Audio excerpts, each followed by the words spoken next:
तो कैसे हैं आप लोग फ्रेंड्स। आशा करता हूँ आप सभी बहुत अच्छे होंगे। मैं सूरज विश्वास और आज के इस वीडियो में हम लोग बात करेंगे टाइपस्क्रिप्ट के ऑब्जेक्ट ओरिएंटेड प्रोग्रामिंग के बारे में। तो चलिए फिर बात करते हैं। हाँ तो फ्रेंड्स अभी हम लोग बात करेंगे क्लास एंड ऑब्जेक्ट्स के बारे में। ठीक है, तो क्लास क्या होता है, ऑब्जेक्ट क्या होता है, पहले मैं आपको थोड़ा सा डिस्क्रिप्शन में बताता हूँ। क्लास आप समझ सकते हैं कि ब्लूप्रिंट या उसका स्ट्रक्चर, या फिर आप बोल सकते हैं इसको हिंदी में ढांचा बोलते हैं। ठीक है, तो आप सिंपली एक ब्लूप्रिंट क्रिएट करते हैं, तो क्लास के जरिए हम लोग ऑब्जेक्ट क्रिएट करते हैं। ठीक है, तो अगर हम लोग को ऑब्जेक्ट क्रिएट करना है तो हम लोगों को क्लास चाहिए होगा, मतलब कि ब्लूप्रिंट चाहिए होगा। ठीक है, फ्रेंड्स इसको आप रियल वर्ल्ड एग्जांपल्स भी समझ सकते हैं। जैसे क्लास को आप मान लीजिए कि लैपटॉप, ठीक है, लैपटॉप एक मतलब ब्लूप्रिंट है। ठीक है, क्लास है, तो आपको अलग अलग लैपटॉप क्रिएट करना है, मतलब आपको अलग अलग ऑब्जेक्ट क्रिएट करना है। जैसे कि आप एचपी का लैपटॉप है, डेल का है, या अलग अलग कंपनी का, तो ऑब्जेक्ट हो गया, और क्लास जो कि ब्लूप्रिंट है लैपटॉप। ठीक है, तो इस तरह से समझ सकते हैं। तो कैसे क्लास क्रिएट करना, चलिए वो देख लेते हैं। जैसे बाकी लैंग्वेज में आप देखना, आपने देखा होगा जावा या सी शार्प में, यहाँ पर भी सेम टू सेम टाइपस्क्रिप्ट में उसी तरह क्रिएट करते हैं। तो आपको क्लास कीवर्ड का यूज़ करना पड़ता है। तो मैं यहाँ पर लिखता हूँ क्लास, ठीक है, और क्लास नेम जैसे कि मैं दे रहा हूँ स्टूडेंट। ठीक है, तो एक हम लोग ब्लूप्रिंट क्रिएट कर रहे हैं। और यहाँ पर इसके अंदर आप वेरिएबल, जैसे जावास्क्रिप्ट में हम लोग क्या करते हैं, बाहर में जैसे वेरिएबल बनाते हैं तो हम लोग लेट या वेर या फिर कॉन्स्ट यूज़ करते हैं। लेकिन क्लास के अंदर भी वेरिएबल उसको बोल सकते हो, लेकिन नॉर्मली इसमें क्लास के अंदर जो वेरिएबल क्रिएट करते हैं तो उसको हम लोग एट्रीब्यूट्स या डेटा मेंबर्स बोलते हैं। आपको अगर वेरिएबल बोलना बोल सकते हो, ठीक है, कोई दिक्कत नहीं। लेकिन इस चीज़ का ध्यान रखना है, यहाँ पर कोई लेट या कॉन्स्ट कीवर्ड नहीं यूज़ करना है, क्योंकि हम लोग का जावास्क्रिप्ट में ऐसा आदत है कि हम लोग लेट या कॉन्स्ट का हमेशा यूज़ करते हैं। तो हम लोग को लगता है यहाँ पर वेरिएबल अगर क्रिएट करना है तो लेट या कॉन्स्ट यूज़ करना होगा। ऐसे मैंने बहुत बार गलती कर दिया। ठीक है, तो यहाँ पर लेट और कॉन्स्ट नहीं देना, सिंपली देना। जैसे मैं दे रहा हूँ फुल नेम, ठीक है, फुल नेम जिसका टाइप होगा स्ट्रिंग, क्योंकि टाइपस्क्रिप्ट यूज़ करें ना, टाइप हम लोग यहाँ पर सेट कर सकते हैं। फुल नेम का टाइप स्ट्रिंग, और एक क्रिएट करते हैं रोल नंबर। ठीक है, रोल नंबर जिसका मैं टाइप दे रहा हूँ यहाँ पर नंबर, क्योंकि रोल नंबर का जो टाइप होगा वो नंबर ही होगा। ठीक है, ठीक है, ये हो गया। अब यहाँ पर और भी आप अलग अलग डेटा टाइप यूज़ कर सकते हैं, जैसे कि बूलियन हो गया, एरे हो गया, ऑब्जेक्ट हो गया, या फिर बहुत तरह के हैं जो भी मैंने सेकंड वीडियो में बताया हुआ था अलग अलग डेटा टाइप्स, तो उसको आप यूज़ कर ही सकते हैं। बट मैं यहाँ पर सिंपल रख रहा हूँ इसको। तो हम लोग यहाँ पर ना दो मेथड क्रिएट करते हैं। ठीक है, तो एक मेथड क्रिएट करते हैं जिससे कि हम लोग इसमें सेट करेंगे। तो मैं लिखता हूँ सेट इन्फो, ठीक है, जो सिंपली यहाँ पर लेगा पैरामीटर फुल नेम जिसका टाइप होगा स्ट्रिंग, और एक होगा रोल नंबर। ठीक है, ये हो गया जिसका टाइप होगा नंबर। अब आप कंफ्यूज मत होना, ये पैरामीटर ये फुल नेम से ये, क्योंकि दोनों अलग है। ठीक है, दोनों अलग है। मैं करली ब्रेस से दे दूँ ताकि ये वार्निंग हट जाए। दोनों अलग है, ये इसका लोकल वेरिएबल है, ये सेट इन्फो के लिए वैलिड है। ठीक है, ये फुल नेम से इसका कोई मतलब नहीं, मैंने सेम रखा है ताकि वो रिलेटेबल लगे। तो अब हम लोग लिखेंगे दिस डॉट फुल नेम, मतलब this dot full name, this keyword का यूज़ करके आप क्लास मेंबर को एक्सेस कर सकते हैं। तो लिखते हैं दिस डॉट फुल नेम, मतलब क्लास के इस मेंबर को हम लोग एक्सेस कर रहे हैं, इक्वल्स टू, मतलब उसमें असाइन कर रहे हैं फुल नेम, जो कि पैरामीटर में हमारे पास जो वैल्यू आएगा ना जब कॉल करेगा, वो value this dot full name मतलब क्लास के इस मेंबर पे हम लोग असाइन कर दे रहे हैं। ठीक है, और एक this dot roll number equals to roll number, जो हमारा पैरामीटर में आ रहा है रोल नंबर वो। ठीक है, ये जो आ रहा है रोल नंबर ये। ठीक है, और एक बनाते हैं यहाँ पर मेथड गेट इन्फो, जिसके अरे यार हिंदी टाइपिंग हो रहा है, गेट इन्फो। ठीक है, तो गेट इन्फो क्या हो रहा है, गेट इन्फो की मदद से हम लोग सिंपली कॉन्सोल पे लॉग करा देंगे, और कुछ ज़्यादा कुछ है नहीं। ठीक है, तो यहाँ पर मैं लिखता हूँ कॉन्सोल डॉट लॉग, और यहाँ पर बैकटिक्स देते हैं, और यहाँ पर लिखते हैं फुल नेम, और यहाँ पर देते हैं वैल्यू देना तो simply this dot full name. ठीक है, और फिर रोल नंबर, और यहाँ पर देते हैं करली ब्रेसेस, डॉलर सिंबल और करली braces, this dot roll number. ठीक है, ये हो गया। तो चलिए अभी ऑब्जेक्ट क्रिएट करते हैं, क्योंकि हमने अभी तक तो ये ब्लूप्रिंट क्रिएट कर लिया। ऑब्जेक्ट सिंपल आप क्रिएट कर सकते हैं, बाहर में लेट st, ठीक है, वन स्टूडेंट ने कुछ भी आप वेरिएबल क्रिएट कर लीजिए, सिंपल सा बात है। और फिर आपको सिंपली न्यू देना है। ऑब्जेक्ट क्रिएट करने के लिए सबसे पहले न्यू कीवर्ड का यूज़ करना है, उसका वो क्लास नेम मेंशन करना है, तो न्यू स्टूडेंट। ठीक है, और ये हमने ऑब्जेक्ट क्रिएट कर लिया, इस वेरिएबल में हमने स्टोर कर लिया st1 में। अब हम लोग इन सारे इसके मेथड को भी एक्सेस कर सकते हैं, साथ में इसके डेटा मेंबर्स को भी एक्सेस कर सकते हैं। तो यहाँ पर अगर मैं लिखता हूँ st1, जो कि वेरिएबल है जिसमें कि ऑब्जेक्ट हमने क्रिएट करके रखा हुआ है, st1 डॉट सेट इन्फो, ये रहा, जिसमें कि हम लोग अभी पास करवाएंगे। तो ये क्या ले रहा है, सिंपली फुल नेम ले रहा है और रोल नंबर ले रहा है ना। तो अभी तक हमने कुछ डाला नहीं है, इसीलिए देखो यहाँ पर आ रहा है कि आपको एक्सपेक्टेड 2 आर्गुमेंट्स, मतलब 2 आर्गुमेंट इसको चाहिए, जो कि हमने अभी तक डाला नहीं है, इसलिए यहाँ पर ये विजुअल स्टूडियो में हमें वार्निंग मिल रहा है। पहले कंपाइल करेंगे तो भाई एरर तो आएगा ही, तो जल्दी से डाल देते हैं फुल नेम सुब्रतो और विश्वास, और रोल नंबर मैंने कोई भी रैंडम डाल रहा हूँ 11। ठीक है, अगर आप दूसरा कुछ टाइप देंगे, क्योंकि देखो रोल नंबर में हमने टाइप सेट किया हुआ नंबर, अगर आप यहाँ पर स्ट्रिंग देंगे, जैसे मैं इसको स्ट्रिंग से रैप कर देता हूँ, ये देखो तो आ गया ना, argumented type string is not assignable to parameter number, मतलब नंबर यहाँ पर बताया गया, इसमें आप स्ट्रिंग नहीं असाइन कर सकते हो, तो यहाँ पर नंबर ही देना होगा। ठीक है, तो यहाँ पर टाइप सेफ्टी भी आ जाता है अच्छे से। तो हमने ये सेट इन्फो मेथड को कॉल कर दिया। अब फिर करते हैं st1 डॉट गेट इन्फो, ठीक है, जो क्या करेगा, सिंपली कॉन्सोल पे लॉग करा देगा। इसको सेव करते हैं, चलिए इसको कंपाइल करते हैं। तो मैं टर्मिनल को ओपन कर लेता हूँ, और यहाँ पर लिखते हैं tsc index dot ts dash dash target equals to ES2020 और फिर मैं लिखता हूँ डैश डैश वॉच मोड पे डाल देते हैं और एंटर प्रेस करते हैं। हाँ तो फ्रेंड्स ये हमारा फाइल कंपाइल हो चुका है। देखिए index.js फाइल यहाँ पर जनरेट हो गया ना, कंपाइल होकर टीएस फाइल। तो अभी हम लोग आते हैं index.html पे और इसको रन करते हैं, क्योंकि वो कंपाइल हुआ फाइल यहाँ पर पहले से लिंक किया हुआ। जो पहला प्रोजेक्ट मैंने दिखाया था फर्स्ट वीडियो में वही है, कुछ खास नहीं है, सिंपल सा सेटअप है, ठीक है। उसको यहाँ पर लिंक किया हुआ। तो यहाँ पर सिंपली, अरे यार मैंने इसको पहले से कर दिया था, ठीक है। गो लाइव पे क्लिक करते हैं तो ये जो है आपको लाइव सर्वर एक्सटेंशन इंस्टॉल कर लेना, विजुअल स्टूडियो कोड में आता है, तो आपको कुछ रिफ्रेश नहीं करना पड़ता। मैं कंसोल ओपन करता हूँ और आपको दिखाता हूँ, ठीक है। तो ये सब इग्नोर करो क्योंकि इसका अपना होगा कुछ सीन। तो फुल नेम आगे ना सुब्रत विश्वास रोल नंबर 11, क्योंकि हमने यहाँ पर टाइपस्क्रिप्ट फाइल में ये हमने सेट किया था और फिर गेट इन्फो कर रहे थे, ठीक है। तो इस तरह से आप और चीज़ मैं बता रहा था कि आप क्लास मेम्बर को भी एक्सेस कर सकते हैं, है ना, क्योंकि हमने ऑब्जेक्ट क्रिएट किया हुआ है ना, तो आराम से कर सकते हैं। जैसे मैं लिखता हूँ console.log और मैं लिखता हूँ st1.fullname फिर कॉमा st1.roll number, ठीक है। और ये गेट इन्फो को मैं कमेंट कर देता हूँ, ठीक है। अभी मैं आपको दिखाता हूँ कंपाइल हो रहा है। ये देखो सुब्रत विश्वास और 11, तो हम लोग इसके मेंबर को भी एक्सेस कर सकते हैं, क्योंकि सेट इन्फो को कॉल करके हमने सेट कर दिया ना इसका, इन दोनों का मेंबर का वैल्यू। तो हम लोग अब जब एक्सेस करें तो हमें ये मिल रहा है। हाँ तो फ्रेंड्स अभी मैं आपको बताऊंगा स्टैटिक प्रॉपर्टीज के बारे में, ये क्या होता है, ठीक है। अब इसका एक रियल वर्ल्ड एग्जांपल मैं आपको देके समझाता हूँ। मान लो कि ये स्टूडेंट है, ठीक है। आप यहाँ पर और एक ऐड कर रहे हो डेटा मेंबर, एक मेंबर और एक ऐड कर रहे हो स्कूल नेम, ठीक है, स्कूल नेम जिसका टाइप होगा स्ट्रिंग, ठीक है, क्लियर है। अब आप चाहते हो कि भाई यूजर स्टूडेंट जो है स्कूल नेम भी यहाँ पर मेंशन करे, ठीक है, स्टूडेंट फुल नेम, उसका रोल नंबर और साथ में स्कूल नेम। लेकिन आप एक चीज़ देखो भाई, स्टूडेंट का क्या क्या यूनिक हो सकता है, फुल नेम सबका अलग होगा, ठीक है, नेम ऑब्वियसली अलग होगा, रोल नंबर भी सबका अलग होगा क्योंकि यूनिक है, लेकिन स्कूल नेम क्या अलग होगा नहीं ना। तो सिंपली देखा जाए कि किसी भी क्लास में आप देखोगे कि कोई भी ऐसा मेंबर है जो कि कॉमन प्रॉपर्टी शेयर कर रहा है अलग अलग ऑब्जेक्ट के साथ, मतलब कॉमन है, क्योंकि स्कूल नेम तो भाई स्टूडेंट 1 हो 2 हो 3 हो, सारे तो एक ही स्कूल में पढ़ रहे हैं ना, देख रहे हो कि भाई स्कूल नेम सेम है, तो वहाँ पर हमें स्टैटिक यूज़ करना चाहिए। इससे फायदा क्या होगा, फायदा ये होगा क्योंकि जब आप हर एक का वैल्यू दे रहे हो ना, फुल नेम का यहाँ पर आपने वैल्यू दे दिया, ठीक है, रोल नंबर के दे दिया, आप अब यहाँ पर स्कूल नेम का भी दोगे तो वो चीज़ है मेमोरी पे स्पेस लेगा ना, ठीक है, मेमोरी पे स्पेस लेगा। तो स्कूल नेम फालतू में क्यों देना है, तो यहाँ पर आप इसको स्टैटिक लगा दो और इसका वैल्यू यहाँ पर असाइन कर दो, तो क्या होगा, जब भी क्लास ये है ना तो एक ही बार मेमोरी लेगा, बार बार ये नहीं लेगा। तो स्टैटिक का ये फायदा हुआ, ठीक है। और एक मैंने बता दिया कॉमन प्रॉपर्टी शेयर कर रहा है, तो आपको देखना है कौन सा चीज़, कौन सा क्लास कॉमन प्रॉपर्टी शेयर कर रहा है सारे ऑब्जेक्ट के साथ, उसको आपको स्टैटिक बना देना है, ठीक है। तो ये यूज़ है। तो मैं यहाँ पर दे रहा हूँ जैसे कि XYZ, आप यहाँ पर असाइन कर सकते हो या फिर आप मतलब अलग से भी कर सकते हो असाइन, ठीक है, XYZ पब्लिक स्कूल, ठीक है, या फिर ऐसा लिखते हैं XYZ स्कूल लिख देते हैं, ठीक है, कुछ भी इस तरह से, ठीक है। तो आप यहाँ गेट में शो करा सकते हो। अब यहाँ पर इसको क्योंकि अब स्टैटिक प्रॉपर्टीज को एक्सेस करने के लिए आपको दिस कीवर्ड का यूज़ करना है, सिंपली आप क्लास नेम को डायरेक्ट क्लास नेम का यूज़ करके यूज़ कर सकते हो। जैसे मैं लिखता हूँ यहाँ पर स्टूडेंट, ठीक है, सॉरी ऐसा नहीं, मैं लिखता हूँ स्कूल और यहाँ पर लिखते हैं स्टूडेंट, ठीक है, डॉट स्कूल नेम, ठीक है। तो आपको दिस कीवर्ड का यूज़ नहीं करना पड़ता क्योंकि स्टैटिक प्रॉपर्टीज है ना, डायरेक्ट आप क्लास नेम से ही उसको यूज़ कर सकते हो, ऑब्जेक्ट नहीं बनाना पड़ता, इसलिए आपको सिंपली क्लास नेम लिखना पड़ता है डॉट स्कूल नेम। इसको अगर सेव करते हैं और अगर मैं इसको इस कंसोल हटाता हूँ और फिर से गेट इन्फो करते हैं ताकि ये हमें मिल जाए पूरा का पूरा। अभी आते हैं, ये देखो आ गया ना XYZ स्कूल। अब पता है और चीज़ मैं बता रहा हूँ कि जैसे मैंने बताया ना कि भाई आपको स्टैटिक प्रॉपर्टीज एक्सेस करने के लिए ऑब्जेक्ट नहीं क्रिएट करना पड़ता है। तो हमने तो यहाँ पर st1 में ऑब्जेक्ट क्रिएट किया न्यू स्टूडेंट, फिर जाके हमने इन्फो सेट किया, फिर गेट इन्फो किया, ठीक है। मैं आपको दिखाता हूँ कि बिना ऑब्जेक्ट को क्रिएट किए भी आप स्टैटिक प्रॉपर्टीज को यूज़ कर सकते हो, लेकिन स्टैटिक प्रॉपर्टीज नहीं है तो तब आप नहीं एक्सेस कर सकते, आपको ऑब्जेक्ट क्रिएट करना पड़ेगा। तो जैसे मैं यहाँ पर लिखता हूँ console.log स्टूडेंट जो कि क्लास नेम है डॉट स्कूल नेम, ठीक है। इसको सेव करते हैं और कंपाइल हुआ फाइल और जाकर देखते हैं, ये तो आ गया ना XYZ स्कूल।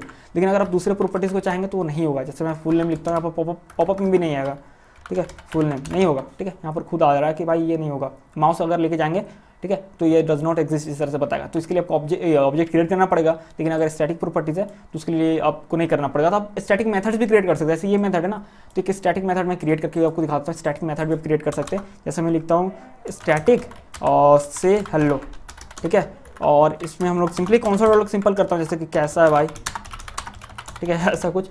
तो अगर आपको यार स्पेलिंग मिस्टेक हो गया इसमें भी, अगर आपको अब इस मेथड को कॉल करना है तो आपको ऑब्जेक्ट नहीं क्रिएट करना पड़ेगा क्योंकि आपने इसके पहले स्टैटिक लगा हुआ है, स्टैटिक मेथड है, ठीक है। तो आप अगर यहाँ पर कॉल करेंगे, सॉरी यार, यहाँ पर अगर आप कॉल करेंगे, यहाँ पर कॉल करेंगे से, देखो यहाँ पर आ गया ना से हेलो, आगे इसको कॉल कर दीजिए तो आपका आएगा। इस बार यहाँ पर कंपाइल हो रहा है फाइल, देखो कैसा है भाई, ठीक है, तो आ गया। तो भाई इस तरह से आप स्टैटिक प्रॉपर्टीज का यूज़ कर सकते हो, मैंने बता दिया इसका रियल वर्ल्ड यूज़। अब आगे बढ़ते हैं। हाँ तो फ्रेंड्स मैं आपको बताता हूँ कंस्ट्रक्टर के बारे में। आपने अगर C# या जावा में कभी थोड़ा बहुत देखा भी होगा, पढ़ा भी हो, तो उसमें कंस्ट्रक्टर होता है, ठीक है। तो मैं आपको बताता हूँ कंस्ट्रक्टर क्या सीन होता है। तो इसको मैं स्टैटिक इसको हटा देता हूँ, ठीक है। यहाँ से मैं इसको रिमूव कर दे रहा हूँ, सिंपल रखते हैं ना, स्टैटिक मेथड को भी रिमूव कर दे रहा हूँ, console.log को भी हटा दे रहा हूँ, सिंपल से एकदम स्टार्टिंग मेथड एकदम वही है, ठीक है। तो कंस्ट्रक्टर का यूज़ कहाँ होता है, इनिशियल वेरिएबल मतलब वैल्यू में, अब इनिशियल वैल्यू को देने के लिए कंस्ट्रक्टर का यूज़ किया जाता है, ठीक है। तो सिंपली ऑब्जेक्ट के जो भी इनिशियल वैल्यूज होगा ना, वो डेटा मेंबर्स को वो आप सेट करने के लिए कंस्ट्रक्टर का यूज़ करते हैं। तो यहाँ पर कैसे रियल वर्ल्ड हम लोग यूज़ कर सकते हैं, तो आपको सिंपली कंस्ट्रक्टर लिखना है और उसके बाद हम लोग क्या करेंगे, ठीक है, हम लोग ये सेट इन्फो ना इसका कॉपी कर लेते हैं, यहाँ से मैं इसको यहाँ से कट कर ले रहा हूँ, यहाँ पेस्ट कर दिया और इसका बॉडी को भी कट करके इसको यहाँ पर पेस्ट कर दिया, ठीक है। अब सेट इन्फो का काम यहाँ खत्म, इसका कोई यूज़ नहीं है, ठीक है। यहाँ पर इसको अभी के लिए इसको छोड़ दो। तो सीन क्या होगा कि भाई जब भी हम लोग ऑब्जेक्ट क्रिएट करें ना, उसी वक्त हम लोग इसके अंदर डाल देंगे सुब्रतो विश्वास और ये जो 11 रोल नंबर, ये डेटा को हम लोग फिल कर देंगे, ठीक है। तो जब भी ऑब्जेक्ट क्रिएट करते हैं ना, उसी वक्त क्या होता है, कंस्ट्रक्टर कॉल होता है, उसी वक्त हम लोग क्या कर सकते हैं, इनिशियल वैल्यू सेट कर सकते हैं डेटा मेंबर्स में, जैसे ये हो, तो हमें अलग से मेथड नहीं क्रिएट करना पड़ेगा। तो इसको मैं कट कर ले रहा हूँ, तो इससे हमारा टाइम भी बच गया, पर टाइम बच गया क्या मतलब कि मेथड को क्रिएट नहीं करना पड़ा ना, तो कोड का लाइन बच गया। तो इसको मैं रिमूव कर देता हूँ सेट इन्फो को। तो अब हम लोग उसी वक्त यहाँ वैल्यू को सेट कर इनिशियलाइज सेट कर दे रहे हैं जब भी हमारा ऑब्जेक्ट क्रिएट हो रहा है, ठीक है। तो ये हमारा बच गया ना। तो इस तरह से कंस्ट्रक्टर आपने लैंग्वेज में पढ़ा होगा, कंस्ट्रक्टर डिस्ट्रक्टर, तो ये वो कंस्ट्रक्टर, ठीक है। तो इस तरह का आप यूज़ कर सकते हो। और गेट इन्फो तो जब ये कंस्ट्रक्टर का यूज़ करके वैल्यू सेट हो ही रहा है, तो गेट इन्फो जब करेगा वो वैल्यू उसको मिल जाएगा। अब सेव करके देखते हैं, चलो। तो ये देखो आ रहा है ना सुब्रतो विश्वास। अगर रोल नंबर मैं चेंज कर दूँ जैसे 22, तो देखना इस बार 22 आएगा, ये देखो, ठीक है। तो इस तरह से कंस्ट्रक्टर का यूज़ कर सकते हो, काफ़ी सिंपल है, बाकी लैंग्वेज में भी है, आप देख सकते हो। हाँ तो भाई मेरे मैं आपको बताता हूँ और एक इंटरेस्टिंग सा ये रीड ऑनली कीवर्ड के बारे में, ठीक है। रीड ऑनली का मतलब क्या कर सकते हो, किसी भी चीज़ को आप बोल सकते हो रीड ऑनली मोड में बना सकते हो, मतलब कि वो आप राइटेबल नहीं उसको चेंज किया जा सकता है, ठीक है। तो उसको क्रिएट करने के लिए जैसे एक रियल वर्ल्ड एग्जांपल लेते हैं कि मान लो स्टूडेंट का कुछ कोड है, मान लो कि कॉलेज कोड या ऐसा कुछ है, ठीक है, स्कूल कोड। तो हम लोग जैसे लिखते हैं रीड ऑनली, आपको रीड ऑनली कीवर्ड देखना है और मैं लिखता हूँ जैसे स्कूल कोड, ठीक है। नहीं तो मान लो किसी तरह से मिस्टेकली अगर चेंज कर दिया जाए, तो इसीलिए हम लोग इसका देते हैं टाइप सेट करते हैं नंबर, और मैं यहाँ पर दे रहा हूँ जैसे 5555, ठीक है। ये हो गया।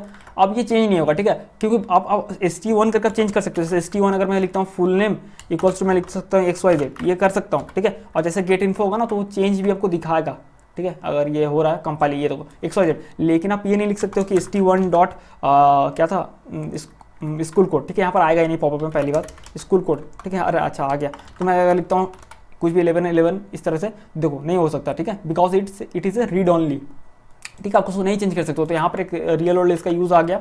और मैं बताता हूँ कि मान के चलो कि आप चाहते हो कि एक बार रीड ऑनली का क्या सीन होता है ना, कि एक बार वो असाइन हो गया वैल्यू उसमें, तो भाई चेंज नहीं हो सकता। तो आप इसका ले सकते हो कि भाई स्टूडेंट का आपने एक बार रोल नंबर यहाँ पर डाल दिया, ठीक है, एक बार अपने वैल्यू दे दिया, तो उसका आप नहीं चेंज कर सकते। तो रीड ऑनली का तो आप या तो जहाँ आप क्रिएट कर रहे हैं वेरिएबल, मतलब कि जहाँ पर डेटा मेंबर क्रिएट कर रहे हैं वहाँ पर असाइन कर सकते हैं वैल्यू। दूसरा आप कहाँ कर सकते हैं, कंस्ट्रक्टर में, अदर आप कहीं पर भी नहीं कर सकते। ऐसा नहीं कि अगर मैं मान लो कि रोल नंबर को रीड ऑनली बना देता हूँ और मैं इसी के अंदर किसी मेथड से इसको चेंज कर सकता हूँ, नहीं मैं नहीं कर पाऊंगा, वो होगा कंस्ट्रक्टर के अंदर बस चेंज हो सकता है, ठीक है। तो क्योंकि देखो हमने रोल नंबर को भी रीड ऑनली बना दिया और इसको कंस्ट्रक्टर के अंदर ही चेंज कर रहे हैं। आप अगर कोई और मेथड बनाओगे और उससे इस तरह से चेंज करोगे, जैसे सेट इससे पहले था ना सेट इन्फो, ऐसा अगर रहता रीड ऑनली रहता तो नहीं काम करता, क्योंकि भाई रीड ऑनली को या तो फिर जहाँ आपने बनाया है डिफाइन किया वहीं पर आप वैल्यू दे दो, या तो फिर कंस्ट्रक्टर के अंदर दे सकते हो। तो हमारा कंस्ट्रक्टर के अंदर हो रहा है ना, तो जैसे हमने यहाँ पर दे दिया, अब हम ऑब्जेक्ट क्रिएट करें ना, तो नेम हमने सुब्रतो विश्वास दे दिया, फुल नेम और रोल नंबर 22 दे दिया, तो वैल्यू सेट हो गया, ठीक है। अब अगर हम लोग चेंज करने की कोशिश करेंगे ना ST1 डॉट रोल नंबर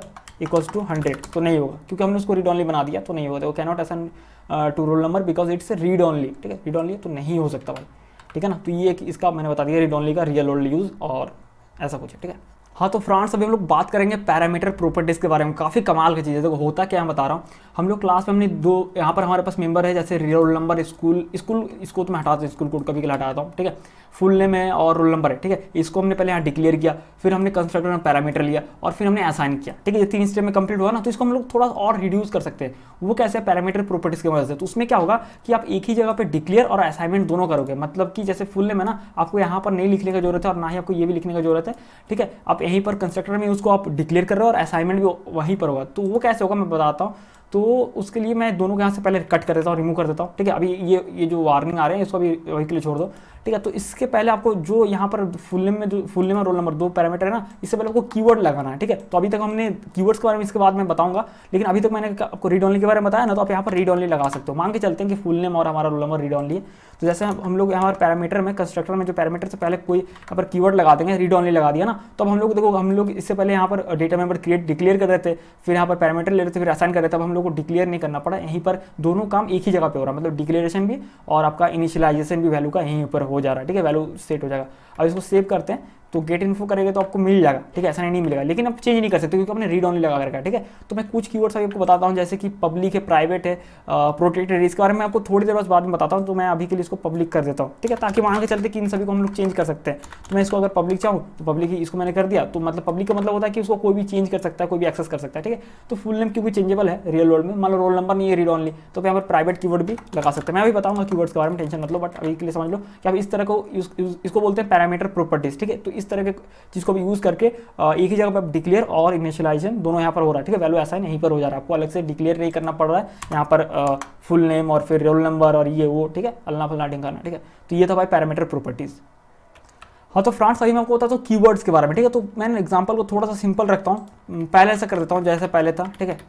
मान लेते हैं बाहर में हम लोग रखें ताकि मैं कीवर्ड को आपको समझा सकूँ। रीड ऑनली को मैं हटा दे रहा हूँ यहाँ से, ठीक है, और रीड ऑनली को मैं रिमूव कर देता हूँ। एकदम सिंपल से जो पहले का एग्जांपल था इसको अगर सेव करके देखेंगे तो कुछ इस तरह का आएगा, ठीक है। तो एकदम सिंपल है, पहले जैसे एकदम स्टार्टिंग जैसा है। तो बाय डिफॉल्ट क्या होता है ना, कोई भी डेटा मेंबर को क्रिएट करते हैं तो बाय डिफॉल्ट पब्लिक होता है, तभी तो आप यहाँ पर चेंज कर पा रहे थे। मैं दिखा रहा था ना, जैसे st1.fullname अगर आप कर रहे थे, जैसे मैं लिख रहा हूँ XYZ, तो आप कैसे चेंज करवा रहे थे, इसलिए ना कि आप एक्सेस कर पा रहे हैं, इसलिए क्योंकि ये पब्लिक है बाय डिफॉल्ट।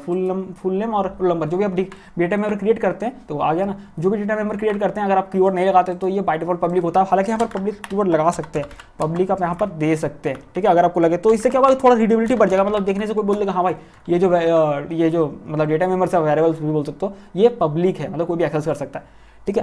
तो ये था पब्लिक। अब प्राइवेट के लिए कैसे है कि भाई प्राइवेट का क्या सीन है कि आपको प्राइवेट लिखना पड़ता है। तो जैसे मैं यहाँ पे लिखता हूँ प्राइवेट, ठीक है, मतलब कि बाहर से कोई भी एक्सेस नहीं कर पाएगा उसको, सिर्फ क्लास के अंदर से एक्सेस किया जा सकता है, ठीक है, प्राइवेट, ठीक है, क्लास के अंदर से एक्सेस कर सकता है। क्लास के अंदर से मतलब देखो यही ना, क्लास के अंदर ये जो गेट इन्फो मेथड है, गेट इन्फो मेथड है कहाँ, क्लास के अंदर है, और ये क्लास के अंदर ही से एक्सेस कर रहा है दिस डॉट फुल नेम। लेकिन क्लास से बाहर जैसे हम लोग इसको एक्सेस करने की कोशिश कर रहे हैं या फिर इसको मॉडिफाई करने की कोशिश कर रहे हैं तो भाई एरर आ रहा है, ठीक है। अब इसको अगर एक्सेस करने की कोशिश करते हैं, जैसे मैं कौन-सा डॉट लॉक करता हूँ st1.fullname, ठीक है, नहीं आ रहा है, देखो नहीं होगा, ठीक है, यहाँ पर भी दे देगा, नहीं एक्सेस कर सकते आप, ठीक है। ये देखो दे दिया full name is private and only accessible with in class student, मतलब क्लास स्टूडेंट के अंदर ही आप एक्सेस कर सकते हो, उससे बाहर नहीं कर सकते, ठीक है। तो ये हो गया भाई प्राइवेट, ठीक है। प्राइवेट को और एक तरीके से यूज कर सकते हैं, जावास्क्रिप्ट के तरीके से यूज कर सकते हैं। उसके लिए क्या है ना, मैं इन दोनों को रिमूव कर दे रहा हूँ, आपको हैश का सिंबल देना है इस तरह से, ठीक है, और हर जगह हैश दे देना, जैसे कि क्योंकि ये फुल नेम और रोल नंबर प्राइवेट हो गया तो अब दिस डॉट फुल नेम को ऐसे नहीं, दिस डॉट फुल नेम यहाँ पर आपको यहाँ पर हैश देना है, ठीक है, this dot hash roll number, क्योंकि प्राइवेट है ना,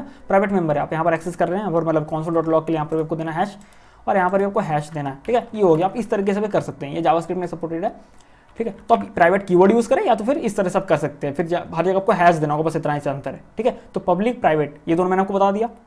तो फ्रेंड्स देखो था प्रोटेक्टेड, तो प्रोटेक्टेड प्राइवेट का जैसा है, ठीक है। प्रोटेक्टेड इसको मैं पहले से पहले रिमूव कर देता हूँ, एकदम पहले जैसा था, ठीक है। इन दोनों को मैं यहाँ से हटाता हूँ और प्राइवेट को भी मैं यहाँ से, अरे यार क्या हो जा रहा है, इन दोनों को मैं यहाँ से console डॉट लॉग को यहाँ से रिमूव कर देता हूँ, और ये जो प्राइवेट है इन दोनों को मैं रिमूव कर दे रहा हूँ, ठीक है, आप समझो। तो भाई प्रोटेक्टेड का क्या सीन है, प्रोटेक्टेड एकदम प्राइवेट जैसा ही है, कोई बाहर से एक्सेस नहीं कर सकता, लेकिन आपको इनहेरिटेंस आपने सुना होगा, बाकी आपने अगर कहीं पढ़ा होगा 12th के बुक में या फिर ग्रेजुएशन में जावा सी शार्प या जो भी है, इनहेरिटेंस का जो सीन है, तो जो क्लास को इनहेरिट करेगा ना, अगर उस जैसे स्टूडेंट का मैं प्राइवेट करता हूँ मेंबर, या प्रोटेक्टेड अगर मैं यहाँ पर कर देता हूँ, तो भाई ये मेंबर को सिर्फ इसका जो क्लास इसको इनहेरिट करेगा ना, वही सिर्फ इसको एक्सेस कर सकता है, बाकी दूसरा नहीं कर पाएगा, ठीक है। तो मैं एक एग्जांपल देता हूँ आपको, इनहेरिटेंस के साथ में समझ आ जाएगा। इनहेरिटेंस सिंपल सा कॉन्सेप्ट है कि भाई कैसे पेरेंट क्लास को इनहेरिट करके उसके फीचर्स को एक्सेस किया जा सके, ताकि आपका कोड रिपीट भी ना करे, ठीक है। आप बेस क्लास बना रहे, ब्लूप्रिंट क्रिएट कर लिया, अब मान लो कि आप अलग क्लास से क्रिएट करो, जैसे क्लास में देता हूँ XYZ, ठीक है, एक सिंपल देता हूँ, इसका मैं हो सके तो रियल वर्ल्ड एग्जांपल भी आपको दे दूंगा। तो आपको लिखना होता है एक्सटेंड्स, क्योंकि भाई आप इनहेरिट करना चाहते हो स्टूडेंट क्लास को, तो क्लास XYZ एक्सटेंड्स स्टूडेंट, ठीक है, ये मैंने दे दिया। अब क्योंकि देखो सीन क्या है ना कि भाई ये स्टूडेंट क्लास को इनहेरिट कर रहा है, तो इसका कंस्ट्रक्टर को पैटर्न को इसको फॉलो करना पड़ेगा, ठीक है। तो मैं यहाँ पर लिखता हूँ कंस्ट्रक्टर, और फिर यहाँ पर देते हैं राउंड ब्रैकेट, और यही सेम चीज़ को मैं यहाँ पर ले लेता हूँ, और मुझे ना स्टूडेंट क्लास में इसको पास करा देना है। तो ये मैंने ले लिया, मतलब सिंपली डिफाइन कर दिया फुल नेम, और फुल नेम जिसका टाइप स्ट्रिंग हो, और रोल नंबर जिसका टाइप नंबर होगा, करली वैसे देता हूँ। और मैं यहाँ पर कैसे करूँगा, मैं सिंपली लिखूँगा सुपर, और मैं यहाँ पर लिखता हूँ फुल नेम, ठीक है। तो फुल नेम मैं दे दे रहा हूँ। सुपर क्या होता है मैं बताता हूँ, सुपर मेथड को कॉल, और पता है इसका टाइपस्क्रिप्ट क्या सीन है ना, आप कंस्ट्रक्टर में कुछ भी कर रहे हो, मतलब ये क्लास में, लेकिन आपको सुपर को पहले कॉल करना है। अगर आप एक्सटेंड मतलब कुछ इनहेरिट कर रहे हो किसी दूसरे क्लास को, तो आपको सुपर पहले देना है, उसके बाद जो आपको कोड करना है आप करते रहो 3 बार, ठीक है, कोई उसको मतलब नहीं, लेकिन सबसे पहले आपको सुपर कॉल करना है। उसका तब जो भी करो, मतलब इसका भी अपना कुछ अलग अलग मेंबर है, तो उसको वो यहाँ पर कंस्ट्रक्टर में अगर इसी तरीके से करना होता है ना, मान लो इसका भी अपना कुछ एक्स्ट्रा मेंबर है, लेकिन सबसे पहले आपको सुपर को करना पड़ेगा कॉल, और उसमें आपको पास करा देना है ये दोनों फुल नेम और रोल नंबर, क्योंकि भाई इसको इनहेरिट करा तो ये जो कंस्ट्रक्टर का पैटर्न है ना, इसको फॉलो करना पड़ेगा। तो सुपर कॉल करके उसमें भेज दिया, ठीक है। तो अब जैसे है कि अगर हम लोग ऑब्जेक्ट क्रिएट करें, जैसे मैं यहाँ पर इसको क्लीन करता हूँ, मैं लिखता हूँ let x equal to new XYZ, ठीक है, और इसमें मैं दे रहा हूँ जैसे कि सुरजीत, ठीक है, और मैं देता हूँ रोल नंबर में 55, ठीक है। तो भाई ये जो है जैसे मैंने दिया ना, तो इसका सिंपली पहले क्या हुआ, इसका जो कंस्ट्रक्टर में है ना वो चल गया फुल नेम और रोल नंबर जो हमने डाला था, XYZ का ऑब्जेक्ट है ना, और इसने क्या किया, सुपर को कॉल किया। सुपर को जैसे कॉल कर दिया ना, तो ये फुल नेम और रोल नंबर जो भी आया यहाँ से वो सीधा इसके कंस्ट्रक्टर में भेज दिया, ठीक है, और यहाँ पर इसका असाइन हो गया, सिंपली इसका असाइन हो गया, ठीक है। तो अब देखो मैं दिखाता हूँ कैसे आप इसको एक्सेस कर सकते हो प्रोटेक्टेड फील्ड को। तो जैसे मैं यहाँ पर एक मेथड बनाता हूँ, ठीक है, जैसे मैं लिखता हूँ से वेलकम, ठीक है, और ये वेलकम बोलेगा आपका नेम के साथ, तो मैं लिखता हूँ console.log, और यहाँ पर मैं लिखता हूँ वेलकम और एक्सक्लेमेशन का सिंबल और स्पेस देके मैं यहाँ पर देता हूँ डॉलर सिंबल करली ब्रेसेस और दिस डॉट फुल नेम। तो मैं फुल नेम को एक्सेस कर पा रहा हूँ, साथ में गेट इन्फो को। वो गेट इन्फो इंपॉर्टेंट नहीं है, फुल नेम जो था वो प्रोटेक्टेड था, ठीक है, मतलब कि प्राइवेट का ऐसा ही है, बट आप बाहर से एक्सेस नहीं कर सकते हो। लेकिन अगर कोई उस क्लास को कोई दूसरा क्लास अगर एक्सटेंड कर रहा है, जैसे XYZ क्लास है जो एक्सटेंड कर रहा है, इनहेरिट कर रहा है स्टूडेंट क्लास को, तो ये प्रोटेक्टेड मेंबर को भी एक्सेस कर सकता है, ठीक है। ये देखो फुल नेम को यहाँ एक्सेस कर पा रहा है। तो अगर मैं यहाँ पर लिखूँ x डॉट से हेलो, ठीक है, से वेलकम, ठीक है, एक्स में क्या XYZ का ऑब्जेक्ट है ना, तो ये से वेलकम को हम लोग मेथड को कॉल कर सकते हैं। अब जाके देखते हैं, चलो, तो आ गया ना वेलकम सुरजीत, आ गया ना, ठीक है, ठीक है फ्रेंड्स। लेकिन अगर ये मान लो प्राइवेट रहता ना, प्रोटेक्टेड की जगह अगर प्राइवेट रहता ना, तो भाई एक्सटेंड भी कोई करेगा तो भाई कोई उपाय नहीं है, वो कर ही नहीं पाएगा। अगर मैंने प्राइवेट सेट कर दिया फुल नेम को, तो यहाँ पर एरर आ रहा है, आप नहीं कर सकते, ठीक है। तो मतलब कि है ना, full name is private and only access within class student, मतलब क्लास स्टूडेंट में ही एक्सेस किया जा सकता है, बाहर कोई भी नहीं कर सकता, भले ही दूसरा क्लास उसको क्यों ना इनहेरिट कर रहा हो, फिर भी नहीं एक्सेस कर पाएगा, क्योंकि प्राइवेट है। तो आपको प्रोटेक्टेड सेट करना पड़ेगा, ताकि भाई उसको जो एक्सटेंड कर रहा है वो क्लास, वो भी उसको एक्सेस कर सके उसको, ठीक है। तो ये था भाई इनहेरिटेंस, मैंने आपको बता दिया साथ में, और प्रोटेक्टेड कीवर्ड समझ में आ गया, ठीक है, कि कीवर्ड्स को कहाँ पर यूज़ करना है, कैसे करना है। अगर तो आशा करता हूँ फ्रेंड्स कि आपको बहुत कुछ वीडियो से सीखने को मिला होगा। तो फिर मिलते हैं अगले वीडियो में किसी और टॉपिक के साथ।